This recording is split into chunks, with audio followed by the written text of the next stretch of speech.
Assalamualaikum warahmatullahi wabarakatuh. Salam sejahtera untuk kita semua. Hari ini, saya, Hanifah Dwi Anggrawati, akan memaparkan topik penting yang sangat relevan dalam manajemen sumber daya manusia, yaitu konflik dan komunikasi dalam organisasi. Baik di organisasi bisnis maupun non-bisnis, dua aspek ini memegang peranan penting dalam menentukan harmonisasi kerja dan pencapaian tujuan bersama. Nah, pertama, mari kita pahami bahwa konflik adalah suatu benturan kepentingan, nilai, atau tujuan antar individu maupun kelompok dalam organisasi. Sedangkan komunikasi adalah jembatan utama untuk menjembatani perbedaan-perbedaan tersebut. Nah, dalam presentasi kita kali ini, saya akan menjelaskan 4 hal utama, yaitu pertama, penyebab konflik dalam organisasi. Yang kedua, metode-metode penanganan konflik secara efektif. Yang ketiga, pentingnya komunikasi dalam organisasi serta hambatan yang sering terjadi. Lalu yang keempat, dan terakhir adalah pedoman komunikasi yang baik dalam lingkungan kerja.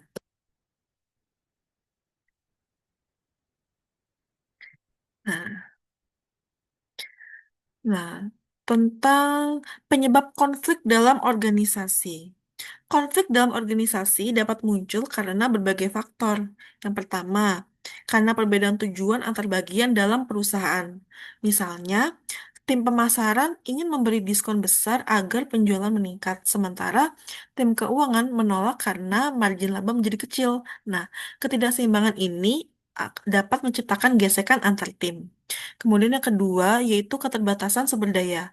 Contohnya, dua departemen yang bersaing menggunakan alat produksi yang sama dengan kebutuhan mendesak.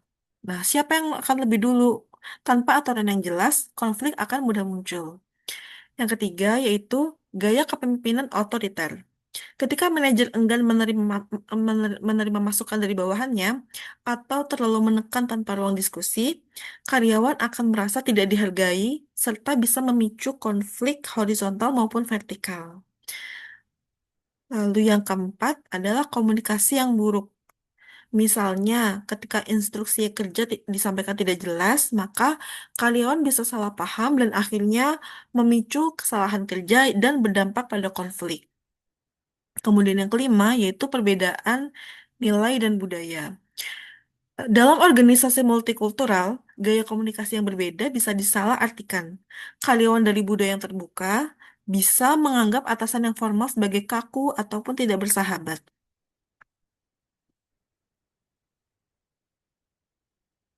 Nah, kemudian selanjutnya yaitu metode penanganan konflik. Nah, setelah kita mengetahui penyebab-penyebabnya, mari kita bahas bagaimana cara menanganinya. Metode pertama yaitu adalah kolaborasi atau win-win solution. Di sini, kedua pihak bekerja sama mencari solusi terbaik tanpa harus mengorbankan kepentingan masing-masing. Metode ini efektif dalam konflik strategis antar departemen. Kemudian yang kedua yaitu kompromi. Dalam metode ini, masing-masing pihak mengalah sebagian. Ini berguna saat waktu terbatas dan keputusan harus segera diambil. Yang ketiga yaitu akomodasi. Salah satu pihak memilih untuk mengalah demi menjaga hubungan kerja. Metode ini cocok jika isu tersebut tidak terlalu penting bagi pihak yang mengalah. Kemudian metode yang keempat yaitu kompetisi atau persaingan. Nah, ini digunakan ketika pihak yang memiliki kekuasaan memaksakan keputusan demi kepentingan bersama. Nah, metode ini cocok di situasi darurat yang menuntut keputusan cepat. Yaitu metode yang kelima, yaitu penghindaran. Nah, metode ini digunakan saat konflik dianggap tidak terlalu penting atau akan mereda dengan sendirinya. Nah, kemudian selanjutnya yaitu aplikasi metode penanganan. Mari kita lihat contoh aplikasinya dalam organisasi. Metode kolaborasi dapat diterapkan ketika ada proyek lintas divisi yang menuntut kerjasama maksimal. Misalnya, dengan mengadakan workshop atau diskusi bersama untuk menyatukan ide. Kemudian untuk metode kompromi ini biasanya sering dipakai dalam penjadwalan shift kerja. Nah, ini agar kebutuhan operasional tetap terpenuhi tanpa merugikan karyawan. Kemudian untuk metode akomodasi, nah ini bisa diaplikasikan jika terjadi ketika karyawan senior mengalah kepada junior dalam keputusan kecil. Nah, ini demi menjaga suasana kerja agar tetap positif. Kemudian, untuk metode kompetisi, nah ini bisa digunakan ketika terjadi krisis produksi. Manajer bisa langsung mengambil keputusan tanpa diskusi panjang. Kemudian yang terakhir yaitu metode penghindaran. Nah, ini bisa dilakukan apabila konflik bersifat pribadi, jadi tidak terlalu berdampak pada pekerjaan dan bisa mereda secara alami.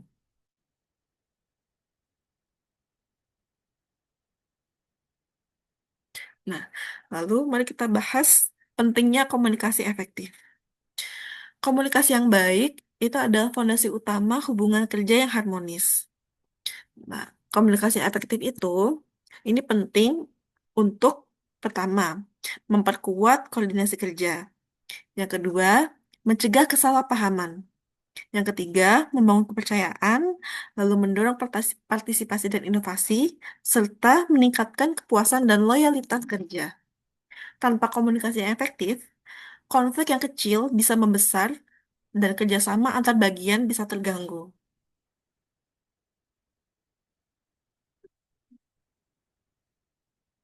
Nah, lalu kemudian hambatan komunikasi efektif. Pada praktiknya, komunikasi itu pasti tidak selalu berjalan mulus. Ada berbagai hambatan yang sering muncul. Pertama, hambatan fisik, seperti jarak kerja yang jauh, lingkungan kerja yang bising, atau tidak adanya fasilitas komunikasi yang memadai. Yang kedua yaitu hambatan psikologis.